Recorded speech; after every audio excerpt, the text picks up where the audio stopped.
सुकृत लागै साधु की बाद विमुख की जाय, क्या तो तल गाड़ी रहे क्या कोई और खाए। बहुत बार ऐसा हुआ है कि संतों ने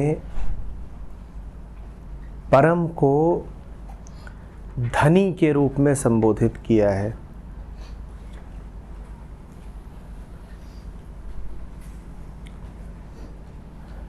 साहब, प्यारा, पिया,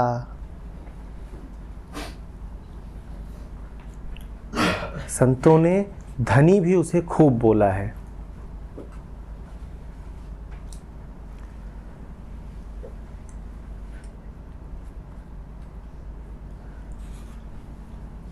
मात्र उसे ही धनी बोला है।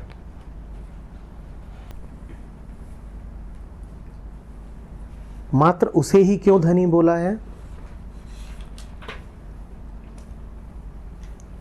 क्योंकि सिर्फ उसकी ही संपदा ऐसी है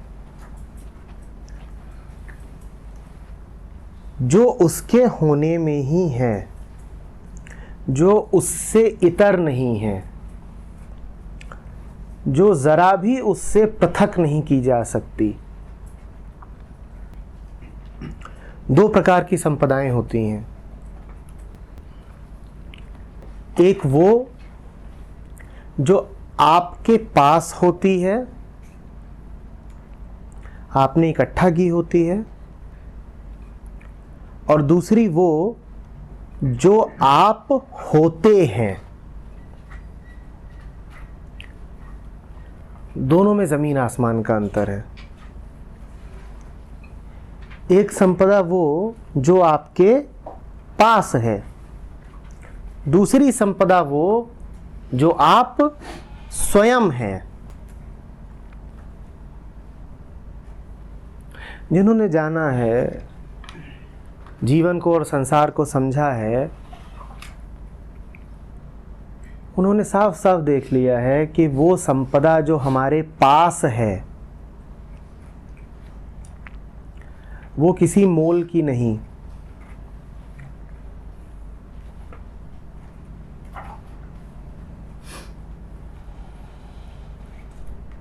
क्योंकि जो कुछ भी आपके पास है वो आपके सीमित होने के भाव को ही गहराता है। आप सीमित थे, आप कम थे, आप छोटे थे, आपने कुछ इकट्ठा कर लिया,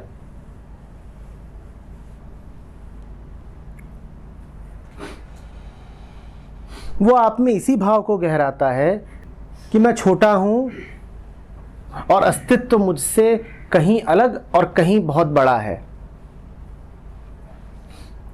आपका अस्तित्व से नाता डर का और लूट खसोट का रह जाता है।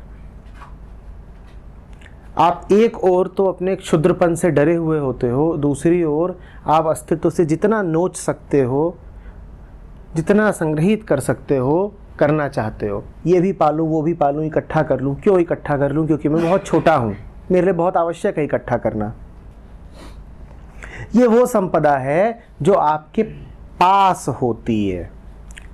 ये वो संपदा है जिसके बारे में आप दावा करते हो कि मैंने अर्जित करी है। और ये संपदा दो कौड़ी की नहीं है। ये किसी भी तरीके से संपदा है ही नहीं। ये मात्र भ्रम है, ये आपका बोझ है। जब परम को धनी बोला जाता है तो इस अर्थ में नहीं बोला जाता है कि उसके पास बड़ा सोना चांदी है और संसार भर का जितना ऐश्वर्य है सब उसके पास इकट्ठा है। नहीं, इस अर्थ में नहीं बोला जाता। उसको इस अर्थ में बोला जाता है कि उसको कुछ पाने की आवश्यकता ही नहीं है।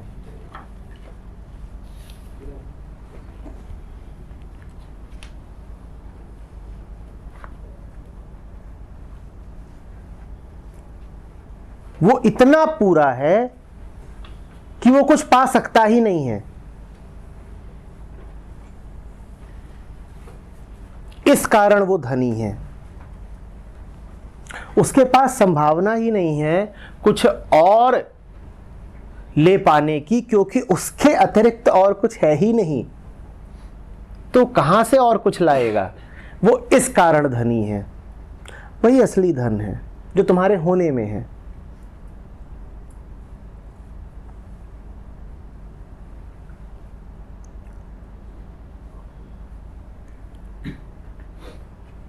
हम जिस धन को इकट्ठा करते हैं उसको इकट्ठा करना सिर्फ हमें और गरीब बनाता है। समझिएगा इस बात को। गरीब कौन है? वो जिसको अभी और की तलाश है, वही गरीब है। गरीब वो नहीं जिसके पास कम है, गरीब वो है जिसको अभी और चाहिए। जिसको ही अभी और चाहिए वही गरीब है।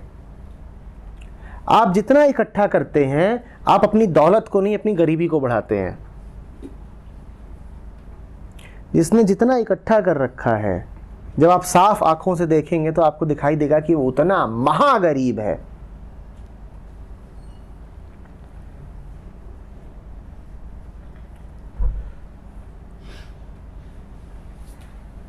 वो सुना है ना कि फकीर मर रहा था।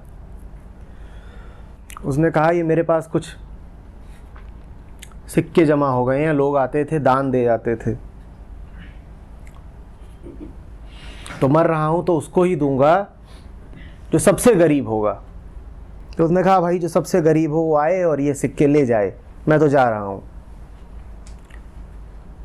तो लोग लालच आते उसके सामने खड़े हो जाते कि हम ही गरीब है, हमें ही दे दो। कहता हाँ हाँ तुम कहाँ गरीब हो। तो एक दिन ऐसे ही अपने सिक्के लेकर के सड़क किनारे पड़ा हुआ था, वहाँ से राजा की सवारी निकली। उसने सारे सिक्के उठाए और राजा पे फेंक दिए। राजा ने कहा क्या कर रहे हो? उसने कहा दान दे रहा हूँ। महागरीब की तलाश में था, वो मिल गया। उसने कहा बूढ़े आदमी तू मर रहा है, तुझसे क्या कहूँ, पर मैं राजा हूँ, मैं तुझे गरीब दिख रहा हूँ। मैं कहा तुझसे ज्यादा और कोई नहीं है जिसे चाहिए, तुझसे ज्यादा महत्वाकांक्षी इस पूरे राज्य में कोई नहीं है, और महत्वाकांक्षा से बड़ी गरीबी दूसरी नहीं। महत्वाकांक्षी को आंतरिक रूप से बड़ा दरिद्र होना पड़ेगा, जिसके बड़े बड़े सपने हैं, दौलतें कमा लेने के, कुछ भी अर्जित कर लेने के, उसके भीतर बड़ी तृष्णा, बड़ी भूख, बड़ी प्यास है, बड़ा दरिद्र है वो।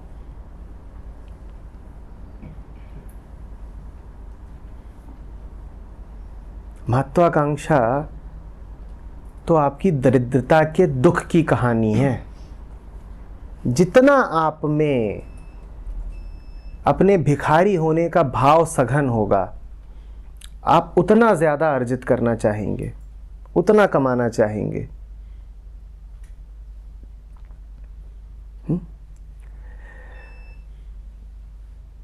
दो तरह की संपदाओं की हमने बात करी।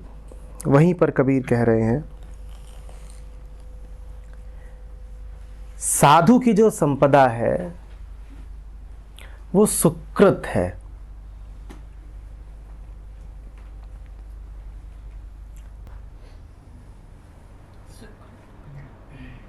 कृतियां दो तरह की होती हैं, कृतित्व दो तरह का होता है। एक वो जो आपने बनाया, आप जो भी बनाओगे वो अपने प्रयोग के लिए बनाओगे, अपने इस्तेमाल के लिए, अपनी आवश्यकताओं की पूर्ति के लिए बनाओगे। आप जो भी बनाओगे वो बासा, पुराना और सीमित ही होगा, उसे सुकृत नहीं कह सकते। सुकृत तो सिर्फ वो है जो पूर्णता से निकलता है। मुझे कुछ चाहिए नहीं, मैं फिर भी बना रहा हूं, मात्र वही सुकृत है। हम जब कुछ बनाते हैं हमारी एक एक कृति हमारे भिखारीपन से निकलती है। हमने जितने महल खड़े किए हैं वो सब के सब यही बता रहे हैं कि हम कितने डरे सहमे थे, कितने खाली थे। साधु अपने आप में पूरा है, उसकी संपदा उसके होने में है, इसीलिए उसकी संपदा कभी नष्ट नहीं हो सकती, अक्षुण्ण रहेगी।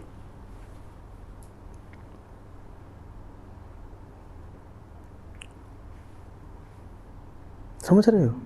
जो असली है वो कभी उससे छिन ही नहीं सकता, कभी नहीं छिन सकता, क्योंकि उसने जो कमाया है वो उसकी अपनी कृत्य है ही नहीं। जो तुम्हारा अपना है वो तुमसे छिन के रहेगा। तुम जिस किसी भी को दावा करोगे कि मेरा, पक्का है कि समय वो तुमसे छीन लेगा। तुम बोलो मेरा कुछ भी, मेरे रिश्ते, मेरे नाते, मेरी इज्जत, मेरा ज्ञान, रुपया पैसा, घर द्वार, समय छीन के रहेगा, क्योंकि समय नहीं दिया था। वो तुम्हारी कृतियां हैं, वो तुम्हारा कर्म है, वो तुमने किया, वो तुमने कमाया, और उसका कोई महत्व तो नहीं, क्योंकि तुम अच्छे से जानते हो कि वो जा रहा है, प्रतिपल वो छिन रहा है। और यही डर है जीवन का, वो सुकृत नहीं है। साधु का अपना कुछ है ही नहीं, चूंकि उसका अपना कुछ नहीं है इसीलिए छिनने का कोई सवाल ही नहीं पैदा होता। भूल से भी ये मत कह देना कि साधु के पास कुछ होता नहीं है इस कारण उससे नहीं छिन सकता। साधु के पास परम संपदा होती है, इस कारण उससे नहीं छिन सकती।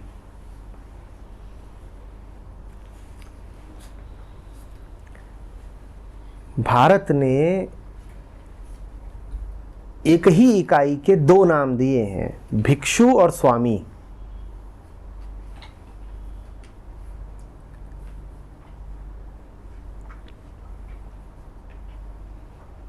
और भिक्षु ही स्वामी होता है।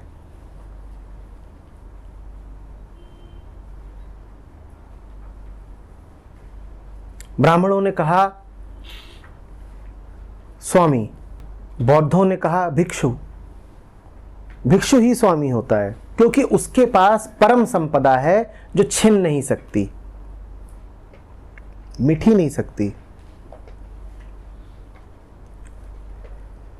सुकृत है।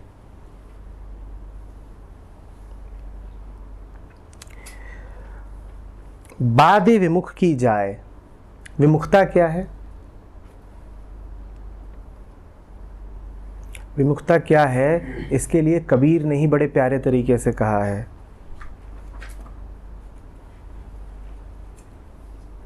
माया छाया एक सी, बिरला जाने कोय, भगता के पीछे फिरे, सम्मुख भागे सोए।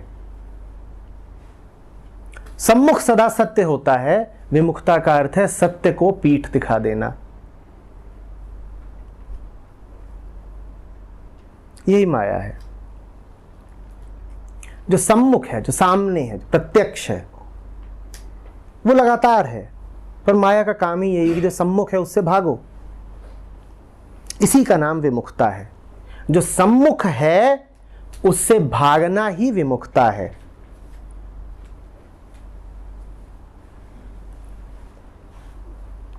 जो सामने ही खड़ा है, तुम उससे इनकार कर रहे हो। हालांकि मजेदार बात यह है कि तुम जिधर को भी भागोगे सामने उसे ही पाओगे।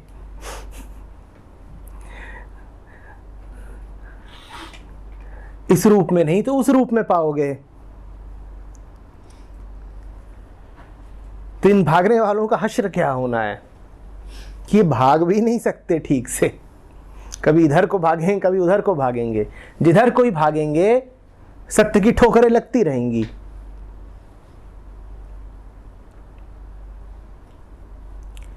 बादे विमुख की जाए। एक संपदा है साधु की जो नष्ट हो नहीं सकती, और एक संपदा है इस फंसे हुए विमुखता को पकड़े हुए व्यक्ति की इसकी व्यर्थ ही जानी है, इसकी संपदा किसी काम नहीं आनी है, क्योंकि इसका जो कुछ है वो झूठा है, नकली है। उससे न तो इसे आनंद मिला है न किसी और को मिलेगा। बड़ी मजेदार बात है, इसने जो संपदा अर्जित करी थी इसको खुद उससे कुछ नहीं मिला, बड़ा उत्सुक है उसे दूसरों के लिए छोड़ जाने में।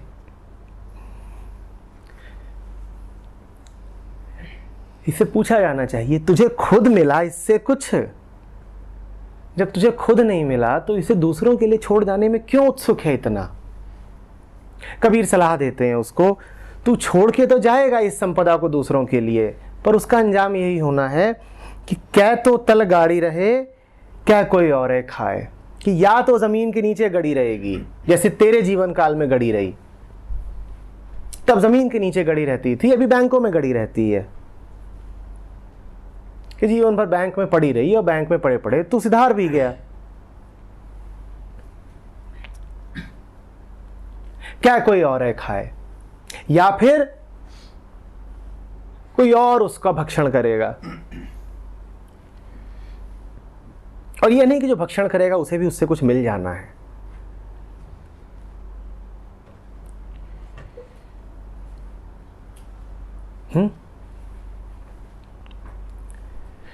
कबीर संदेश दे रहे हैं उन लोगों को जो माता पिता हैं, उन लोगों को जो धन के परिग्रह में लगे हुए हैं। बच्चों के लिए धन छोड़कर मत जाओ, बच्चों को धनी बनाओ। और अंतर है इन दोनों बातों में। कहा है किसी ने, पूत कपूत तू क्या धन संचय और पूत सपूत तू क्या धन संचय। अगर कपूत ही निकल गया तो तुम्हारे धन संचने का फायदा क्या हुआ, क्योंकि जो तुम उसे धन दोगे उस धन से वो सिर्फ व्यभिचार करेगा। और अगर पूत सपूत ही निकल गया तो वैसे भी तुम्हारे धन को वो लेगा ही नहीं। कोई सपूत अपने पिता के दिए हुए धन को स्वीकार नहीं करता। तो पूत कपूत तू क्या धन संचय, अगर वो कपूत निकल गया तो तुम्हारे दिए हुए धन से वो सिर्फ आत्महत्या करेगा, अपनी ही बर्बादी के इंतजाम करेगा। और पूत सपूत तू क्या धन संचय, तो यही कह रहे हैं कबीर। और कबीर उन सब से कह रहे हैं जो व्यक्तियों को परखने में उत्सुक हैं। तुम देखो कभी किसी को तो ये मत देखो कि उसके पास क्या है,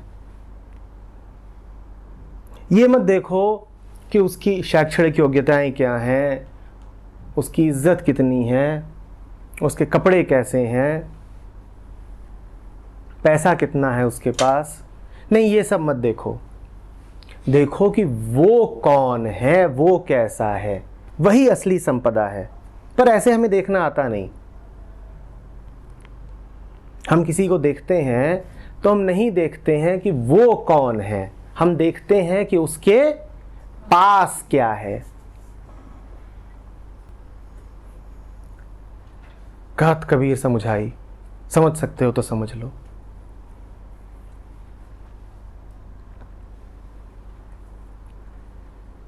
कि धन वास्तव में क्या है। असली धन वो जो कमाया गया ना हो। जो तुमने कमाया है वो धन हो नहीं सकता। असली धन वो जो कमाया गया न हो। असली धन वो जो किसी से प्राप्त न किया हो। असली धन वो जिसके छीनने की कोई संभावना ना हो।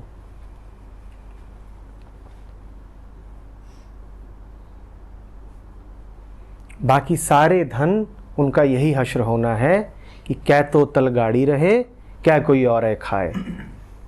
या तो तुम जब मर रहे होगे तो पाओगे कि सब गड़ा हुआ है तल जमीन के नीचे, या फिर उसको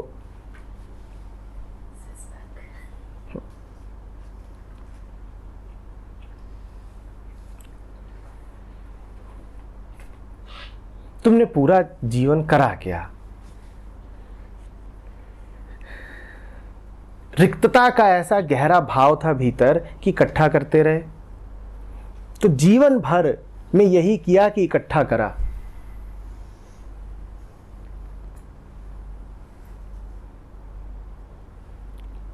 और जब मर रहे थे तो जो इकट्ठा करा था उसको छोड़ करके जा रहे थे, कैसा लगता होगा?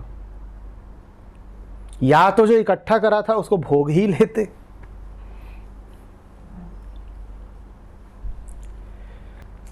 कैसा लगता होगा? तुम 70 साल जिए, 70 साल में 7 करोड़ इकट्ठा कर लिए।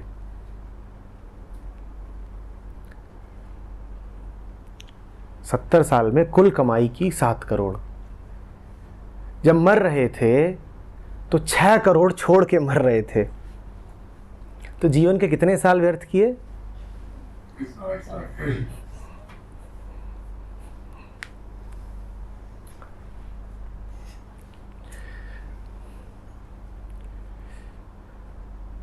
एक सिंहासन चले चले, एक बांध जंजीर। काहे को इकट्ठा किया था?